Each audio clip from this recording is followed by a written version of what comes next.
Welcome to the favorites presented by Draftkings.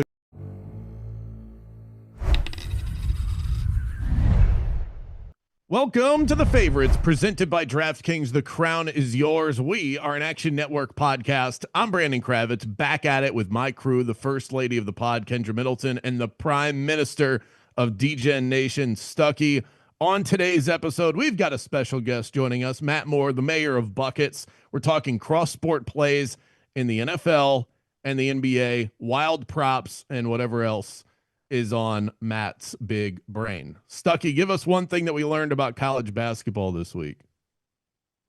The freshmen are so good. I mean, it's insane. I mean, you go back to Wagler for Illinois uh, against Nebraska, hostile environment, just took control of that second half.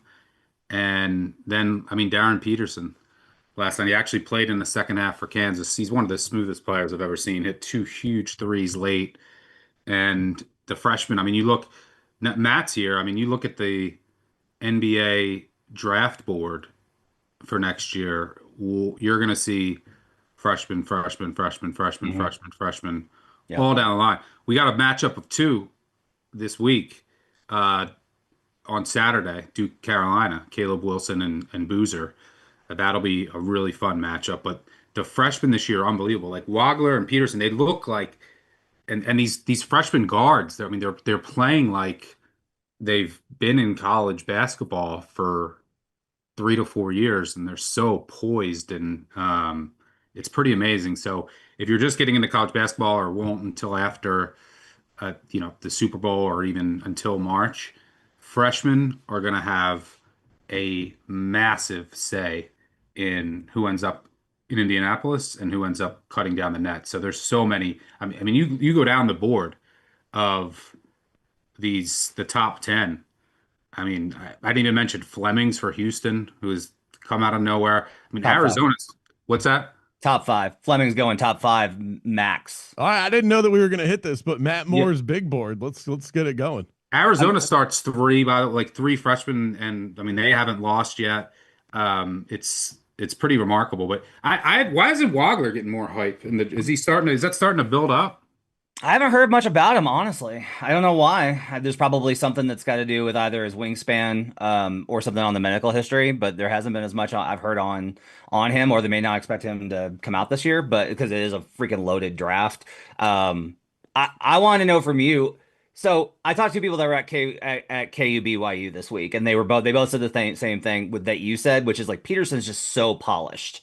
Like he has so much polish to his game. And that's really, if you're a franchise and you're looking to bring in a guy as your number one, that's a really big boost to you because you just don't have to worry about all of the times that the coach is driven nuts by how that player plays. Because it's like, no, he just knows how to handle the ball. He knows how to get to his spots, etc. I just continue to feel like Boozer is the best player in the draft. Like I am surprised that Peterson continues to be odds-on favorite to go number one.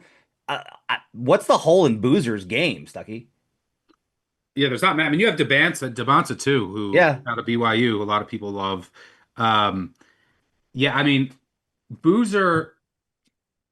I feel like Boozer might be more. I don't. There's not many holes. I mean, he's also a terrific passer, which he doesn't Yeah. get enough credit for. And he plays like a man. Like he looks like I mentioned all these guards, but Boozer looks like a guy who's 4 years older than everyone Yeah. playing in the ACC, and he's a freshman. There's no real holes in his game. I don't know. I mean, I'm not too up to date in the NBA. It might be more for him. Like, does he fit like his actual role, like as far Mhm. as position? I'd like because a guy like Peterson can, Plug and play. Yeah. yeah, plug and play. I Yeah. mean, he's a pro scorer already.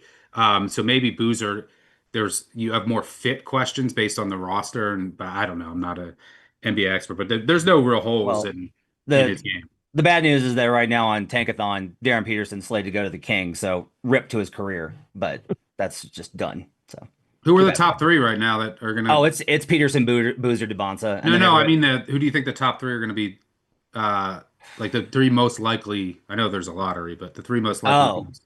I mean, the lottery is a problem, right? I think it's probably going to be like Atlanta because they got the Pelicans pick. Atlanta, Sacramento, and Utah are probably the most likely to go. top three. So What a dream Just scenario for career Atlanta. suicides. I miss the days when the Kings were good. Like there's just like college basketball is better. I mean, college basketball is better when Memphis is good, and Memphis is terrible. Like Memphis is under 500. Kendra I was just not like. alive the last time the Kings were legitimately well. They were good 2 years ago, but before that, Kendra was not alive I the mean, last like time the Sacramento real, Kings. real legit. Yeah, yeah, I missed that when the Blazers and the Kings. yeah. That was Vladdy, when baby. my NBA fandom peaked. Sure, This the is NFL this fans love this. this right. I just want to. This is a really good promotion for those out there listening that love all sports. BBOC buckets make that part of your Action Network and podcasting and YouTubing collection. I wrote into the rundown for Kendra to give us a quick recap on the Grammys. And I thought for sure she'd have something to say about it. I don't know many people that are as excited about the Bad Bunny halftime show as she is. And yet I get a note here that says, I have no idea. I was watching goalies fighting around. How do you not have Grammys takes? Your boy Bad Bunny won album of the year. I know, but I was not watching the Grammys. I don't watch any of the award shows. I know that I'm like pretty into the pop culture thing, but I'm not into that side of the pop culture thing. I was watching the Stadium series. I was watching goalies fight surrounded by pirate cosplay at Gasparilla, actually. So sorry. Yeah, how about that? It was as cold as the ice itself in They Tampa. had to cool the ice during intermission because they thought that it was going to be, warm enough down there for them to be able to keep this whole contraption that they built. But they actually had to cool or warm the ice to keep it like the best possible temperature during the breaks because it was so cold in Florida. But that game was, I don't know if you guys know this about me. Outside of football and F1, hockey is like my favorite thing. I covered hockey all through college. I opened penalty box doors in D3 club hockey at Auburn. So yeah, I'm a big hockey gal.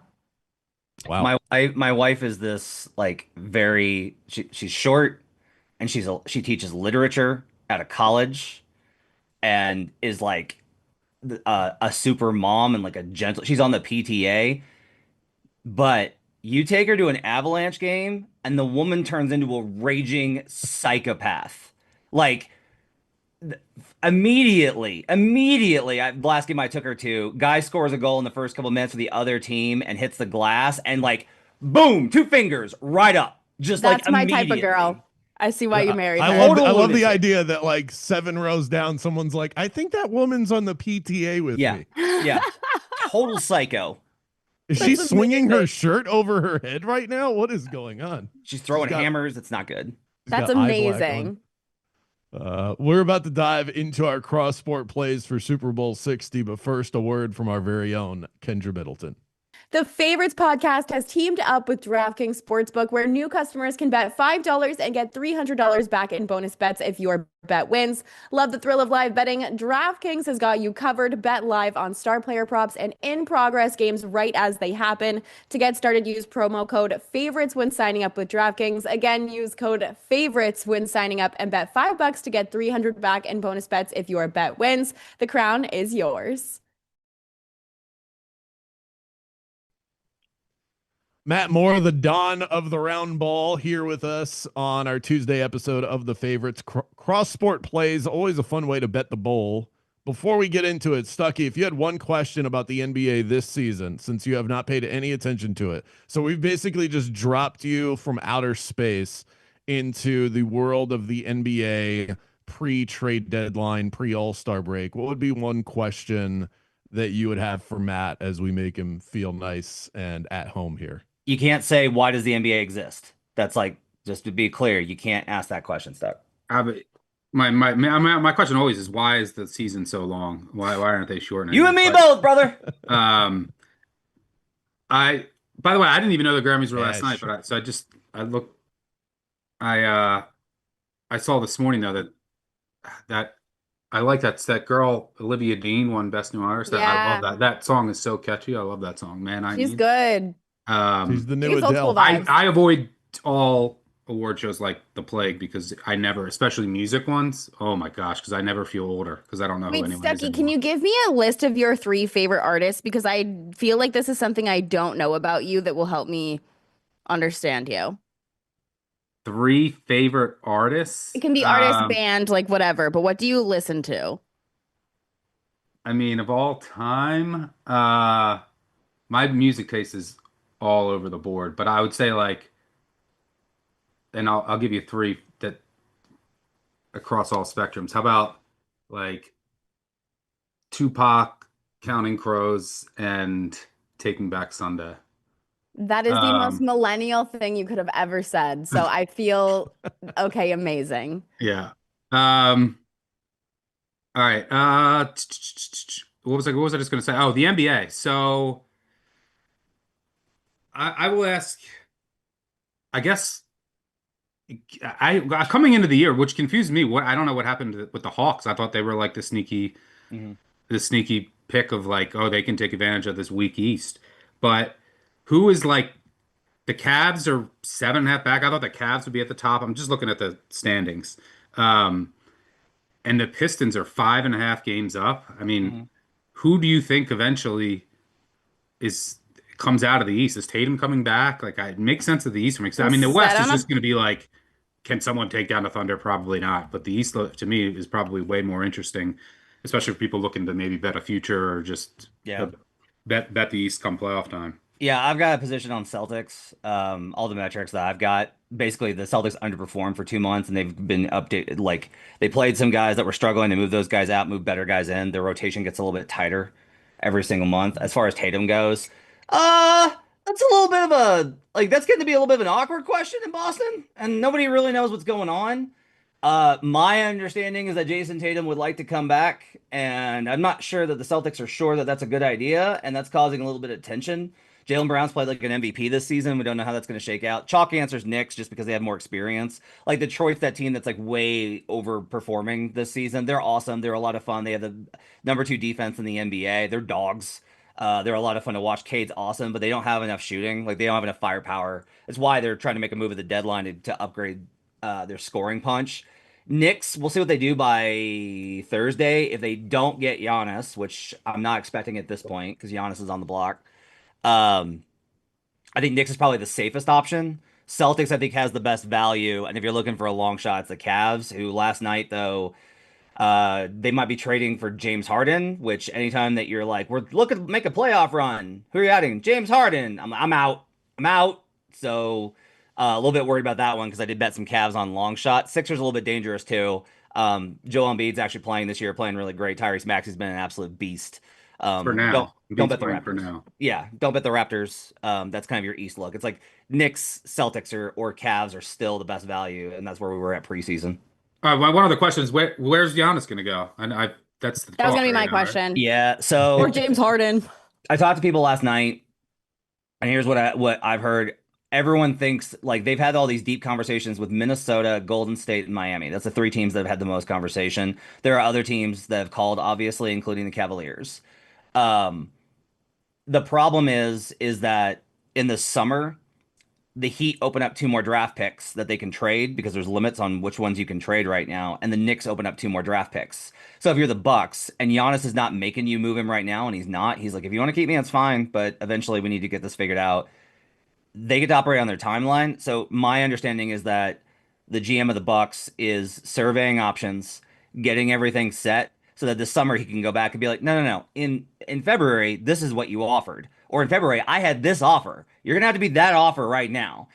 They are collecting offers right now. There's a lot of skepticism the deal's actually going to get done before Thursday. This summer, though, I continue to believe that if Minnesota doesn't grab him by the deadline, I think the Knicks are still the most likely scenario here. Knicks flame out in the playoffs. They trade Karl Anthony Towns and OG Anunoby for extra assets that go to Milwaukee, and Giannis ends up where he wanted to go this summer, which is to the New York Knicks.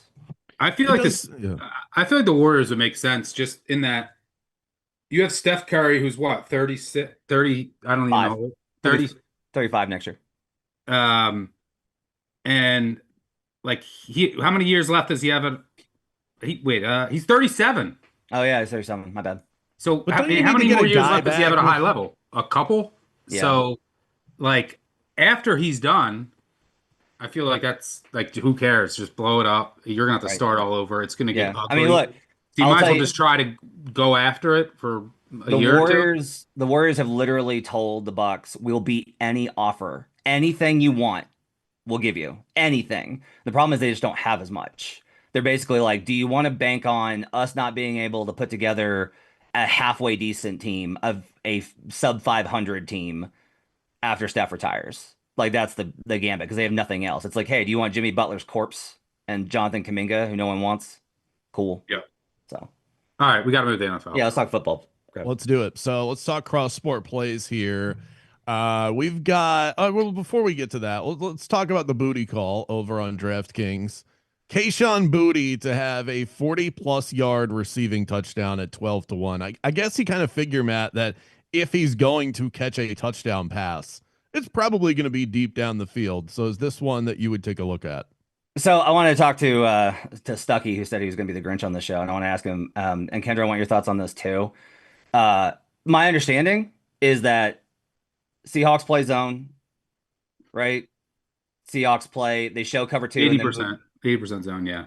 And then they show cover two, and then they move into cover three a lot. Is that accurate? Yes. Yeah, a lot of disguise coverages, 80% zone. But like, it's the Super Bowl. What you have to keep in mind for this is that 2 weeks to prepare. It's the last game of the season. The other team knows your tendencies. You know their tendencies. So there's, you don't want to get too far away from what you do, but you creativity is the name of the game in the Super Bowl for sure. Yeah, so I wouldn't be shocked if you do see more man, because there is a world where the Seahawks say, okay, they're expecting zone. Their game plan's probably going to be a lot of zone type calls. And now let's go man because we don't think that their receivers can beat our corners. So you could see more man for sure. I mean, the Seahawks, I believe, showed more man last against the Rams than usual. So you definitely could see some curveballs. But in general, yes, they're a zone heavy defense that doesn't allow explosive plays. That would be my I would need better than 12-1. I'm going to be the Grinch on this because usually betting on these things to happen, the odds are usually terrible. I mean, I'll ask you, how many catches of 40+ yards do you think Boutte had in the regular season? Off the top of your head, just guess. Zero. Yeah, he had 0 40-yard catches. I mean, you need a 40-yard catch and a touchdown. The Seahawks allowed, they don't allow explosive plays. They allowed, I think, 4 50-yard passes all season long.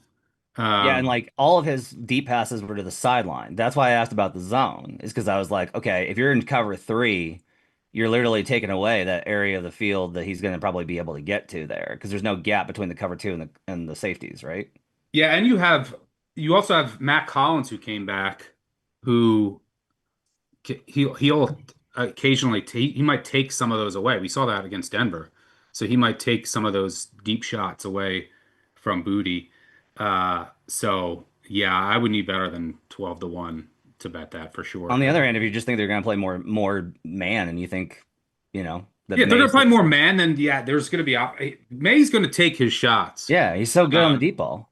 But the other thing is like if the game is close and low scoring, then maybe not, because the Patriots have to be worried about their offensive line and May turning it over. You saw that against Denver, right? Like on third downs, they basically were saying like, we're not getting stripped. We're not putting the ball in harm's way.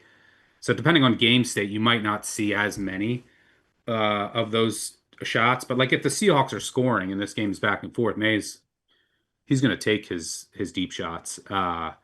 He has one of the best deep balls in the NFL, but I would need a better price than this. Kendra, do you think Stucky the Grinch talked Matt Moore off the ledge here with Kayshon Boutte?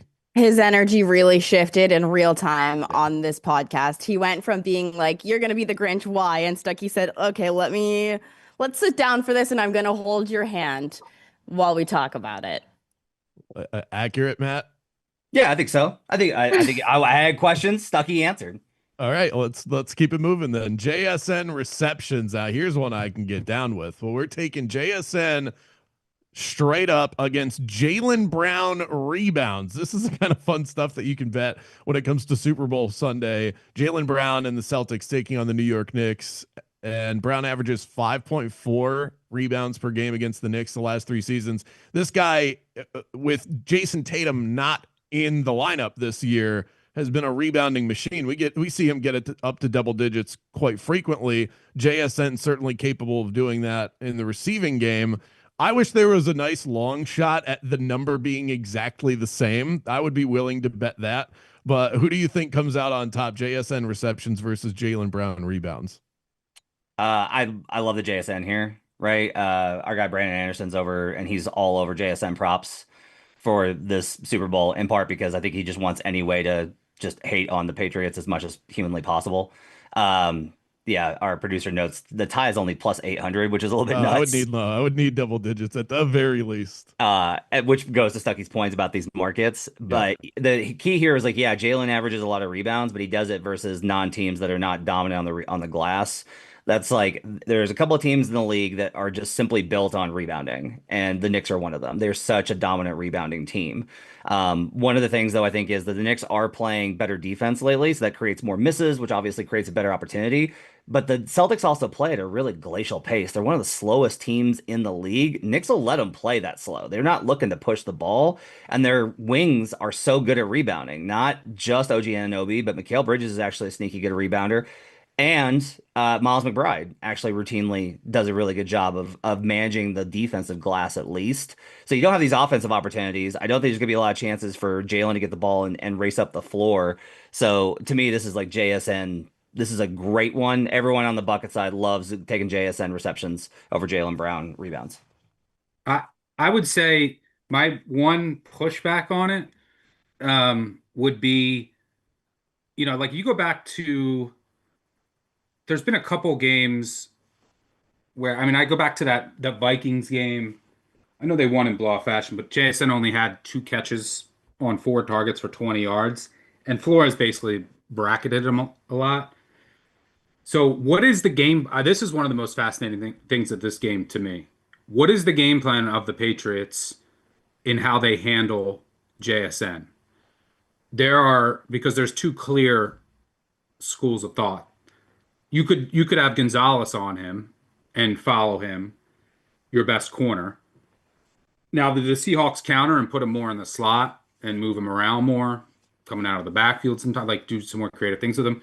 Or do the Patriots do they take the Belichick approach? Like Belichick back in the day, like Matt, you would remember this when the Pats would play the Chiefs, you would take, your and this goes back Belichick. This goes back and Vrabel. There's a lot of ties to Belichick, obviously, in the staff. This goes back to 20, 25 years. You would take your best corner and you don't put him on the best receiver. So like this is how they would handle Tyreek Hill. You take your second corner and you put him on Tyreek Hill. In this case, it would be JSN, and then you take a safety over top and you basically bracket him the entire game, and then you have your top corner, on Shaheed or whoever's on the outside there. And then is there a game plan? Look, go ahead, Darnold. Throw to anyone else to beat us, and we'll tip our hat. And you're gonna have to do it against our best corner, but we're gonna have JSN bracketed. That's what I would do. Like I would just say, like, look, I trust our run defense. We can't have JSN beat us, and that's what Belichick definitely would do. Right, he takes away your strong hand. But I don't know what the Patriots are going to do. That's one of the most fascinating things. And it's not to say JSN still can't go off. And then the Seahawks, I'm sure, are going to try to use him in different formations where it's more difficult to bracket him. But that's the only thing I would worry about is if like there's an all-out sellout approach to stopping JSN, then he might just be more of a decoy in the game. So another thing I put in here before the show that we kind of talked about before we hopped on here, octopus. You like the octopus this year. For a yes, 15-1. What do you think about it? I love it. I think there's actually a pretty good idea because Shaheed is like the guy here. Like I'm just like such a good Rashid Shaheed guy that to me, and I did want to get Kravitz and Stucky's thoughts on this too, as well as yours on like when you look at the Patriots defense, what are the odds that we get an end around for a touchdown? I don't think the Seahawks ran almost at all with their receivers, but if you're talking about there being something different that they're going to throw out there this year, maybe that's the way to go about it. And you've got this opportunity for like we'll talk about this with somebody else because he's going to be my MVP pick too. Is like if you've got the punt return possibility along with the possibility of him catching a pass, along with the possibility of an end around, doesn't like Shahid. For me, fundamentally, with his speed, that changes the odds of an octopus a little bit higher because of his versatility. So the octopus is and by the way, I learned this right before the show. I'd never bet the octopus. How did you not know this, I've Kravis? never heard the word octopus. How have you not known this? I've heard the word. Like, it's an animal. It swims in the ocean. I didn't What know are you that it was doing a in touchdown Florida? and a 2-point conversion. I didn't know about this. Feels like a bad bet to me, especially with Rashid Shaheed, who has not really been used much in the run game since he's become part of the Seattle Seahawks. So I just it feels like too much of a long shot for me. No, I do not need the octopus explained. I get it. It's a touchdown and a 2-point conversion from the same person. It's going to be random enough within the flow of the game for him to score a touchdown, period. Now I need him to score a touchdown and get the 2-point conversion. I feel like we're asking too much. You know why it's called octopus, though? Because there's 8 tentacles on an octopus, and there would be 8 points scored within the touchdown and the 2. Okay. I will say this. I'm going to be the Grinch.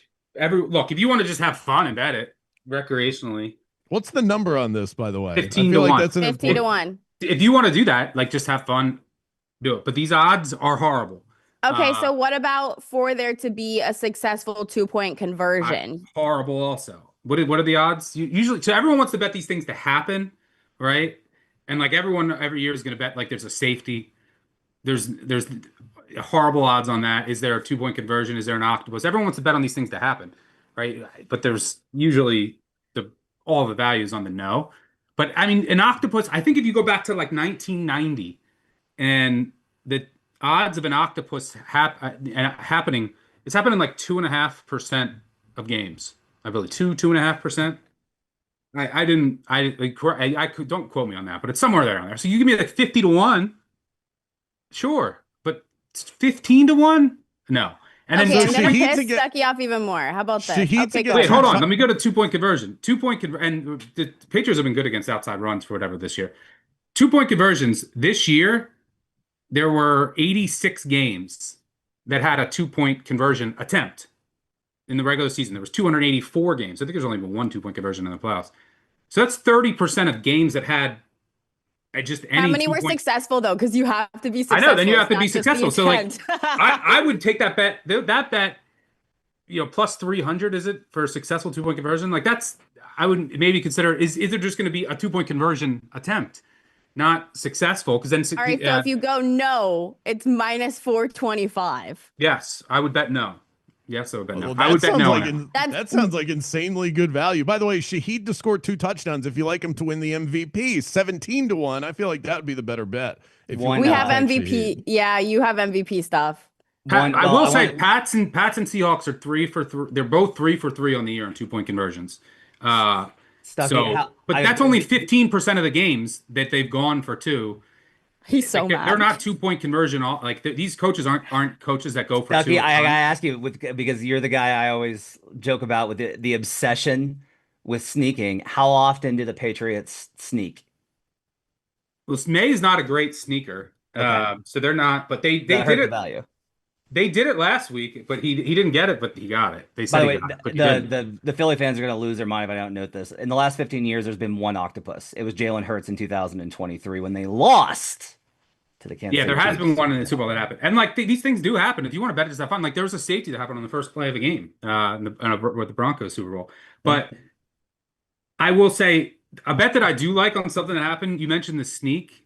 So I like you can get the Seahawks over 4.5 players rush attempt at like plus 135.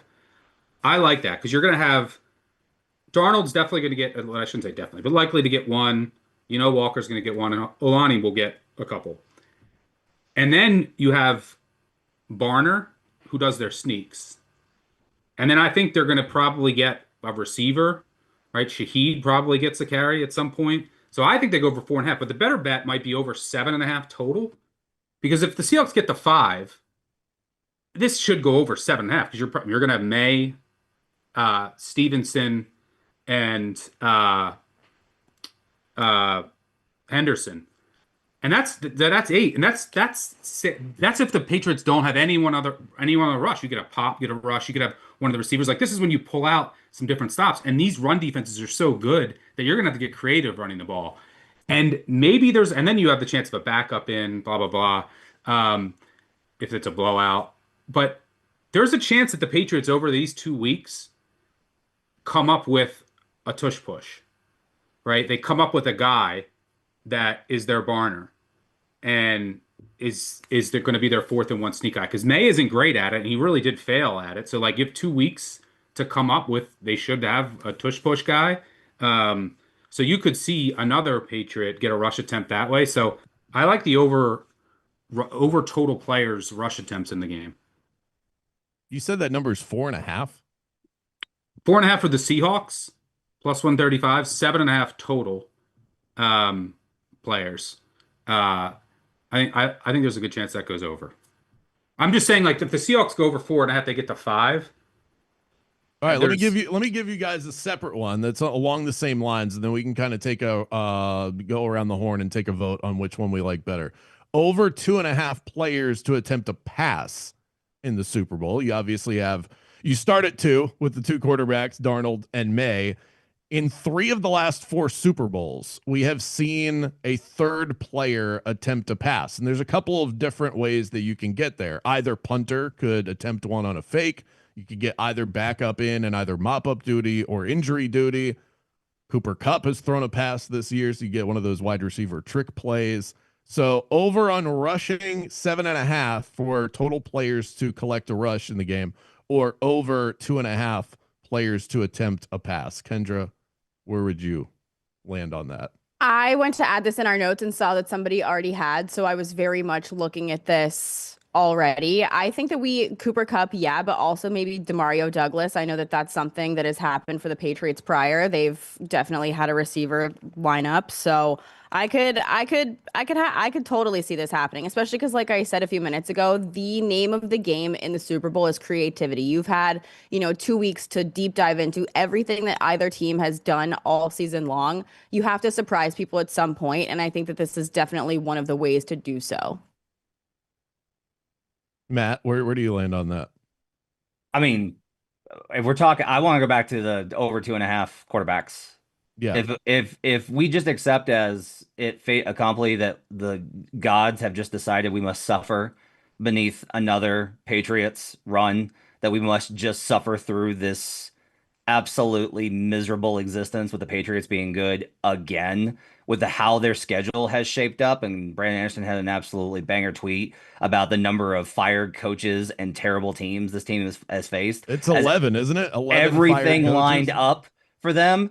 Like, wouldn't the most Patriots outcome be that Sam Darnold gets injured? Yes. See, that's the thing that I like about the pass prop more than the rush prop, is that the threshold is simply lower. I think you need 2 players to step up and collect a run that we're not expecting. If you hate the Patriots, that's the bet to go for. And Drake May's shoulder. Yeah. No, but if you get a quarterback hurt, then you're going to probably get another rush attempt. True. From the quarterback. Got him both. I think there's there's Barner's going to get a carry. I think you just need one other player. And you're saying no receivers are going to run the ball in the game. I don't think that's the case. So I mean, going back to the pass attempts, I don't know. I don't have a strong take. I can tell you that 35%. What are the odds on yes? Is it plus 250? Is it something like that? I put it in our notes. Plus 250 wouldn't be terrible. I think it is plus 250. I don't see where plus 175. No, that's terrible. Like 35% of games had at least 3 players attempt a pass during the season. And you have to keep in mind that includes complete blowouts, right? When you have teams that are just destroying the other team and it's a huge mismatch, right? Now that could happen here, but the likelihood that you're actually blowing the other team out and then throwing it with your backup. Now I know the Eagles did it. That's how this got there last year. Because the Eagles were up by so much that Pickett threw it late. He completed a pass. So there's a chance. Now, So that only happened in what 35% of games had at least 3 players throw the ball. By the way, I'm sorry, I just have to interject real quick. This is the meanest prop I've ever seen, ever.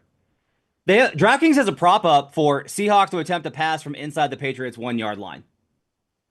Oh, that's trolling. That's That's so mean. trolling to the max. It's What's the the no on no? that? it's plus 600. No, there's no on it, unfortunately. Oh my God. There's no way they let Darnold throw it at the 1. That's hilarious. So Pete Carroll's Yeah, that's a good point. There's no way they let Darnold do there's that. no way. I would. Yeah. They're just gonna sneak Barner. It would just be really funny. Oh, I wish there was a no on that. So yeah, I mean, 35% of games have more, and then that includes both. Now maybe because there's a little bit more injury risk, and this is the Super Bowl, you tend to get a little bit more creative, but I'd lean no. I prefer rushing myself. All right, guys, let's get into the nitty gritty here. Let's talk coin toss. I was just gonna say this. minus 103 on both sides. And if you follow gambling Twitter, everybody thinks they're a genius. Most sharps are going to tell you that getting anything less than even money on an actual coin flip is perhaps the dumbest thing that you can bet. I would say that it's significantly less foolish than playing almost any other table game at a casino. The house edge for roulette is 5.3%. Minus 103 is significantly less than that. So it's not that dumb. Winner of the coin toss, by the way, 25 and 34 straight up in the game. So if you like that voodoo trend, just don't bet the coin toss. Just bet against the team that wins the coin toss. 2015 to 2024, the coin toss winner lost the game. Last year, the winner also lost. There was a break in between those 2 years. So, Matt, you are our guest. Will you be betting the coin toss? And do you have anything that you look at or lean into when making this decision? Or do you literally just toss a coin? As the king of, hey, here's this dumb bet I like. Even I think this is too dumb. This is too dumb. This is so, I get it. You're at the Super Bowl. Mathematically, it's not that bad comparatively. I get the Super Bowl. Like if you're at the Super Bowl party and you're like, hey, I've got money on the coin. Like it's a really great, you're performatively rooting for the coin toss in front of your friends. That's a great bit. That is an awesome bit. I just am like, it's over so quickly. The best things take time.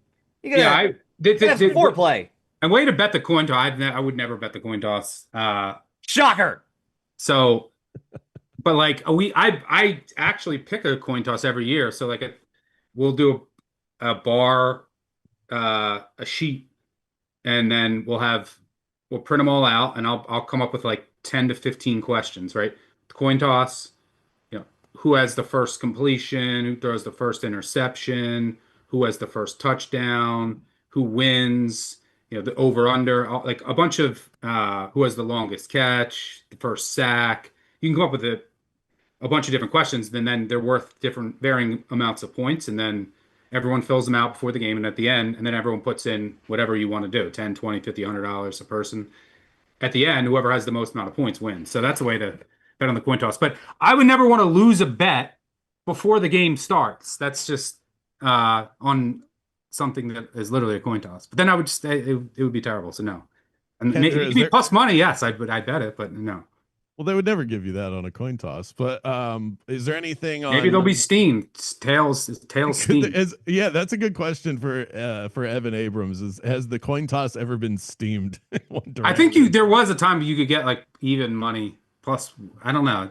Sometimes there's they'll have boosts. Like you would think promotionally they they'll have some books have promotions for it, and then whatever. Kendra, you get $50 at plus 105, but on the coin. But what I don't. It's the coin toss. Waxing. I'm looking at my old notes and I saw something about waxing and waning moons. Is there anything on that with the coin toss? The full moon was yesterday. But I don't look at that. I usually, for some reason, every time I win the coin toss, the rest of my bets are shit. And every time I lose the coin toss, I win the rest of them. So it's kind of like a prediction thing for me, just as like a superstition. But I usually, for the coin toss, wind up going heads because I feel like everybody wants it to be tails because of tails never fails. But what people don't take into consideration is that when you're flipping like a US coin, the head side is usually a little bit heavier. And so with these coins that are like pretty neutral most of the time as far as weight, like you're taking tails just for a superstition thing. You just layered in sharp analysis for the coin toss. I want you to know that you might be the only That's why person they in pay me the America big that did bucks, that. man. That's fantastic. I have been trying to see this coin for days. I looked at last year's and it was very even, and I had heads last year. So well, it rotated tails and heads over the last 4 years, so no trend there. However, the last time Seattle played New England in the Super Bowl, it did land on tails. So If we talk about there the you go. coin toss for one more minute, I knew that There's was some more I could, NBA talk. I, Let's just go from. Stucky, I could are you feel- I excited could feel about ending. betting on the anthem? Stucky, don't worry. We could all feel it. We could all feel it. It's sort of like sand sipping through the hourglass. All right, let's wrap on this. Let's go full bore here across the sports spectrum. What if we parlayed the Super Bowl winner, Patriots, Seahawks, with the NBA Finals winner, and then we could throw the Dodgers in there since they're definitely going to win the World Series again. So I plugged this in just to see what the most obvious outcome of this scenario would be and what the number we would get is. Seattle wins the Super Bowl, OKC wins the NBA Finals, Dodgers win the World Series, plus 989 on DraftKings. But Hang on. I gotta give out one more NBA thing on the show. I have to give out one more NBA thing. That's why you brought me on. It's the only thing I have value. It's the only reason I exist on this planet. Okay. It's that and going head to head with Stucky on Counting Crows lyrics. There's one that's Siakam points and rebounds versus Trayvon Henderson rushing and receiving. Siakam's price minus 130. So what I think is interesting on this is Chris Raybon gave out this week on Action Network. You can catch it in the app. 50 plus yards for Henderson at plus 750. Long shot on him for one of the props. So you can kind of take a position that's almost, it's not pure here. There's some variance in there, but I almost kind of like taking Siakam as the Seahawks win that battle of the rushing game, and then Henderson breaks it according to Chris's prop. So I think there's actually a little bit of value on looking at that one and deciding at least which side of that coin you're on. yeah, when I was looking at that You one, say coin? Sorry, Stuck. no more coins. This one feels like free money with the way that Seattle is able to gobble up an opponent's run game, and Travion Henderson has not been involved in the receiving game. I do think that the Patriots could possibly get creative here, as Kendra was mentioning, because if they don't use Henderson here, I think their ability to create explosive plays is going to be pretty much non-existent. But we just haven't seen it recently. Siakam, I mean, you kind of know what you're going to get from him. I feel like this is priced correctly, but Siakam to me feels like the side. So you're saying that you think Siakam is the bet, and then moonshotting Travion. Am I reading that correctly? Yeah. Go check out Chris Raybon's. Either that or just figure out which side is more compelling to you on that one based off of it. Because it's like if you don't think that he's gonna be able to hit, that he's gonna be limited, right? If you don't think that, if you want to take Siakam on this one, just take Chris Raybon's prop. I do think that the Patriots have to use Henderson more in this game, and they will, or try to find him. I mean, the Seahawks led the league in percentage of dropbacks that are dumped down to running backs. Like they give up throws to running backs, throws to tight ends. Now they could change up things here, but the Patriots have to find ways. They're not going to be able to run the ball just on a down-to-down basis consistently. The Seahawks run defense is historically dominant, and the Patriots haven't been able to run the ball against great run defenses all year, and this is the best. So I think they need Henderson, whether it's in the run game or, out of the backfield in creative ways. They need his explosive ability. They need him to hit an explosive play or two. So I'm curious to see how they do use him. And then what is that split in the backfield like? I mean, they didn't use them at all.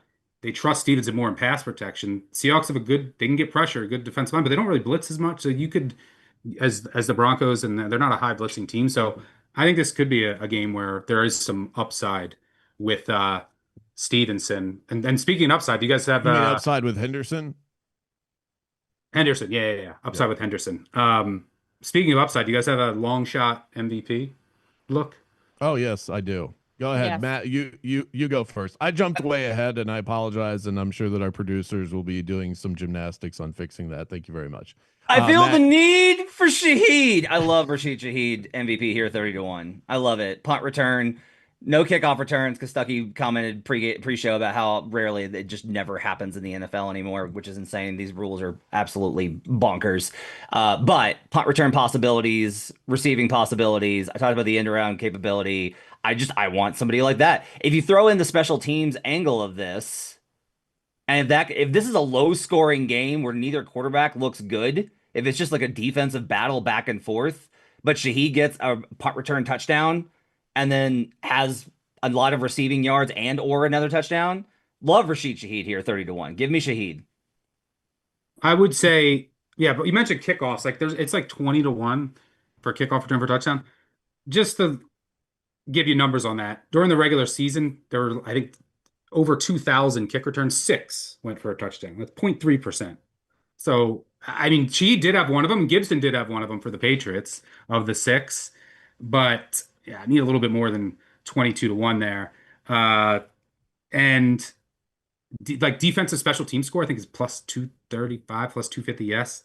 I mean, during the regular season, it happened like 1 every 4 games. You might say like these quarterbacks, they're a little more chance of mistakes, but it only happened in 3 Seahawks games, 20% of their total games. It happened in 5 Pats games.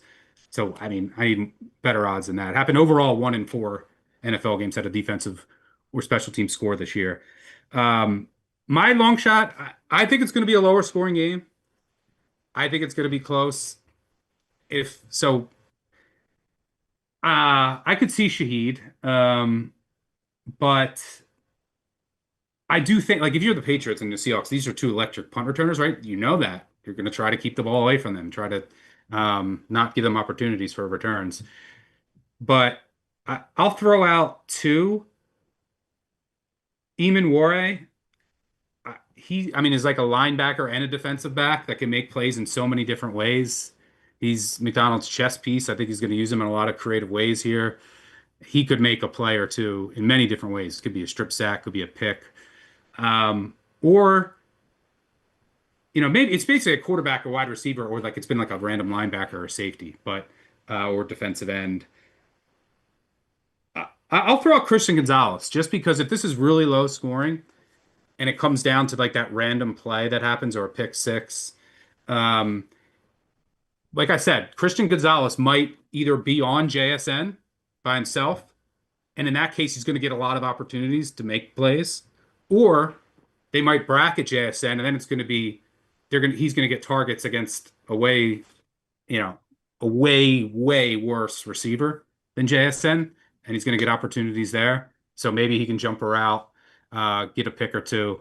So those will be 2 like just super long shots you want to throw pizza money on. Christian Gonzalez 100-1. Kendra, what about you? Long shot MVP. I gave out Milton Williams on my show on Saturday. You're telling me that, yes, Drake May is the best player on the Patriots, but I would say he's the most valuable, but Milton Williams is the best. He, outside of Drake, is their number 1 playmaker on that team. It's the most likely defensive Super Bowl we've seen, and I don't even know how long. If both of these, quarterbacks turn back into shells of themselves, what we've seen from Drake May with the fumbles in the postseason, the person we know Sam Darnold can be with the interceptions. If this is a bad quarterbacking game, which a lot of people are thinking there's potential for it to be, it's the first chance they're getting on this stage. If they both get nervous, defensive football, and you're going to give me the Patriots' second best player with those odds. He could get a fumble, he could get a sack, he could have both. If there's any argument that someone can make, it's Milton Williams for me. I am looking defense as well. I'm going to flip to the other team. DeMarcus Lawrence, 90-1, odds-on favorite to lead the game in sacks. And here we have Drake May that's been sacked 62 times. That's number 1 in the NFL. He's had 6 fumbles in the playoffs. 5 of those have come on strip sacks. 4 of those came on May's blind side. Will Campbell's been an issue. DeMarcus Lawrence, Super Bowl MVP, 90-1. If Seattle does win in a blowout, it's going to be because their defense just wreaks havoc on that Patriots offensive line. I don't necessarily think the game is going to go that way, but if we're talking long shot, I'm trying to predict an extreme game script, and the most extreme that is still a possibility is that Seattle just runs away with this and they do it defensively. Yeah. Matt, did you want to jump in on any of that? I think those all sound good. I think those all sound. They're all going to hit. They're all Parlay gonna them hit. all. They're all gonna win Yeah. MVP. It's a co-MVP. I will between say all four of us. Lawrence would have, I think, the Seahawks won a game 44-22 earlier this year, and I think Lawrence would have won MVP if that was the Super Bowl. He had a 34-yard strip sack touchdown, and then he had a 22-yard strip sack recovery touchdown. So he had 2 touchdowns in the first, that or almost like identical plays. I think if you go back to that game, he would have won MVP. I don't know. I mean, Darnold was 10 of 12 for 178 yards, a touchdown interception. I don't think it would have been him. Maybe JSN, but he had 5 catches and a touchdown. He had 90 yards. I think Lawrence would have won it that game. That's an exercise I do. I go back and look who would have won the MVPs for each team, and Wish I you could think it get would have Will. been Lawrence. Wish you could get Will the Super Bowl MVP have 0 touchdowns. That'd be a great bet. Wow. That'd be a great one. Great one to look at. We have definitely seen that in the past. Matt, you have a question about Bad Bunny from what I do have understand. a question about Bad Bunny. As an old guy, I gotta ask Kendra this because this market is up and I need advice on this because I think it's a great question. Okay, halftime opener. All right, to set this up, here are the last 5. K Dot did Squabble Up as the intro, or the intro was actually Bodies, and then into Squabble Up. Usher opened with My Way as the intro and then Caught Up. You're not going to do the biggest song, right? Like that's never going to be the opener. Oh God, no. Rihanna's was Better Have My Money, which was amazing. I did not have, by the way, I did not have Matt Moore saying better have my money on my We need to favorites clip bingo that. card. Can we clip that and have that? Next episode by Dr. Dre, Snoop Dogg et al. Was in 2022. That fits the kind of the range I think of what we're talking about. And then the weekend was Starboy. It opened though with a choir rendition of Call Out My Name.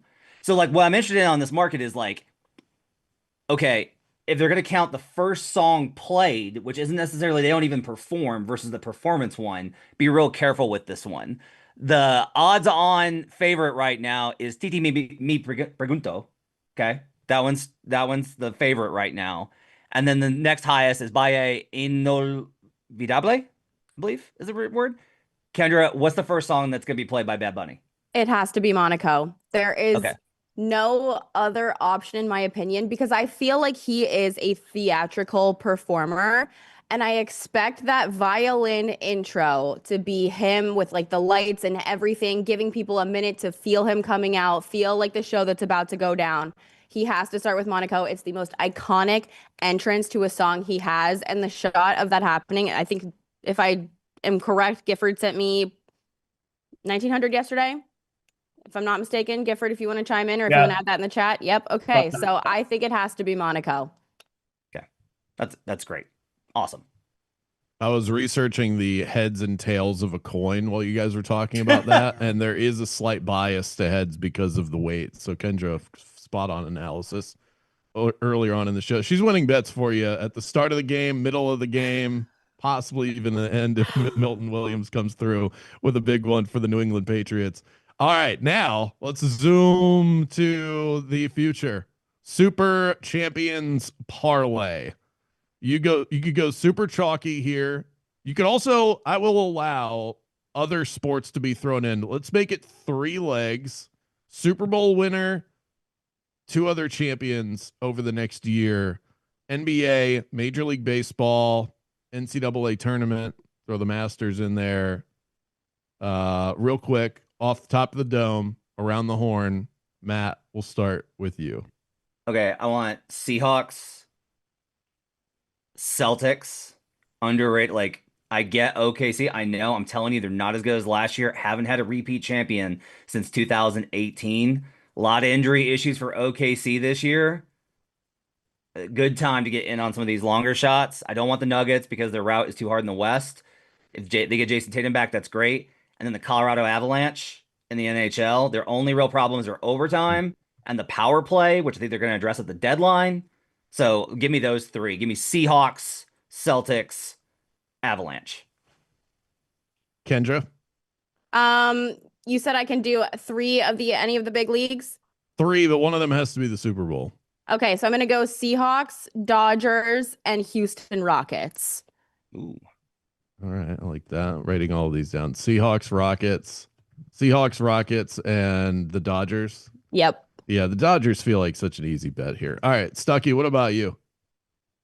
I mean, it's still baseball. Like the Dodgers were almost, they should have lost to the Jays, arguably. I mean, they were on the ropes. I'll say uh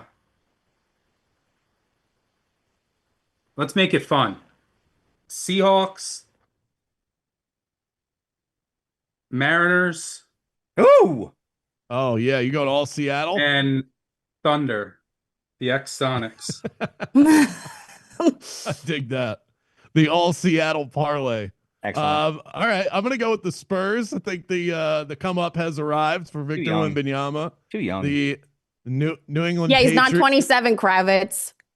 He doesn't need to be. He's an alien. I'm gonna take the New England Patriots to win the Super Bowl. Okay.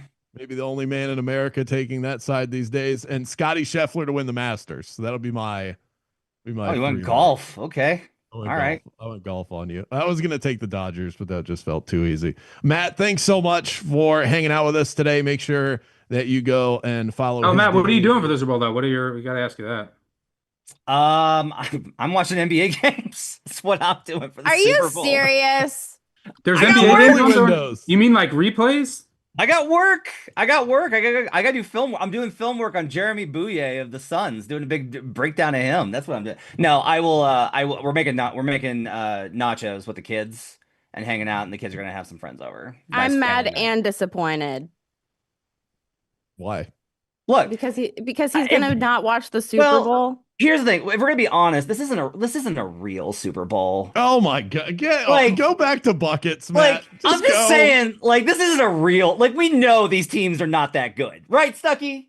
We know these teams are not that good.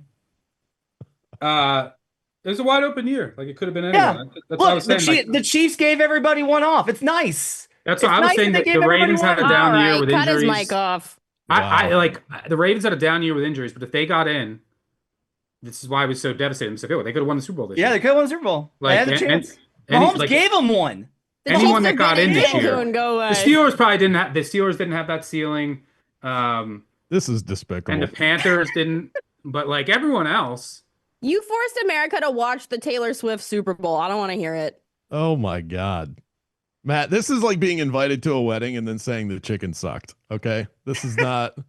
Yeah. Yeah. This is not. Just saying, we all know it's a fake year. It's okay. There's asterisk seasons all the time. Horrible behavior by you. Go back to buckets. Matt Moore, ladies and gentlemen. That'll do it for today's episode. Special thanks to our producers, David Payne and Gifford Gould. The favorites will return on Thursday afternoon right here on the Action Network YouTube page when we finally hand out our non-heads or tails plays for Super Bowl 60 between the Pats and the Seahawks. We're getting so close. We'll see you next time here on The Favorites, presented by DraftKings. The crown is yours.